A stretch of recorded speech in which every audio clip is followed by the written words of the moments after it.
మన తెలుగు వాళ్ళు అనేక మంది తమిళనాడుకి వెళ్ళి సెటిల్ అయ్యారు, కర్ణాటకకి వెళ్ళి సెటిల్ అయ్యారు. సరే తెలంగాణ అంటే ఇదివరకు మన దాంట్లోనే కాబట్టి దాని గురించి అనుకోనక్కర్లేదు. అయితే అలా తమిళనాడులో ఇక్కడి నుంచి వెళ్ళి సెటిల్ అయ్యి గెలిచినటువంటి ఎంపీ గోపీనాథ్ నిన్న తెలుగులో ప్రమాణం చేశారు.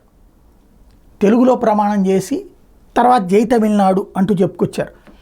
ఆయన తమిళనాడులో ఉంటున్నప్పటికీ నేను తెలుగువాడిని కాబట్టి మాతృభాషలోనే ప్రమాణ స్వీకారం చేయాలనిపించింది అంటూ తాజాగా ఆయన చెప్పుకొచ్చారు. నా భాషను నేను గౌరవించకపోతే ఇంకెవరు గౌరవిస్తారు?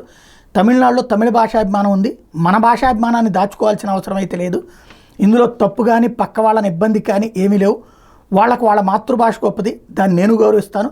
నాకు నా మాతృభాష గొప్పది. నేను తమిళనాడులో ఉన్న తెలుగు రాయడం చదవడం వచ్చు, నా పిల్లలు కూడా నేర్చుకున్నారు. తమిళనాడు అసెంబ్లీలో నేను తెలుగులో మాట్లాడినప్పుడు నాటి సీఎం జయలలిత తెలుగులోనే సమాధానం ఇచ్చారు. నేను తెలుగు మాట్లాడడం వల్లే తమిళ రాష్ట్రంలో నాటి ముఖ్యమంత్రి కరుణానిధి ఉగాదిని సెలవు దినంగా ప్రకటించారు. ఇప్పటికే అది కొనసాగుతోంది. మద్రాసు నిజమైన తెలుగు పట్టణం. నేటికి కులం మతంతో సంబంధం లేకుండా 40% మంది తెలుగు మాట్లాడతారు. మాకు తమిళం సోదర భాష, తెలుగు తల్లి భాష. స్టాలిన్ ప్రభుత్వం తెలుగులో పాఠ్యపుస్తకాలు అందిస్తోంది అని చెప్పుకొచ్చారు.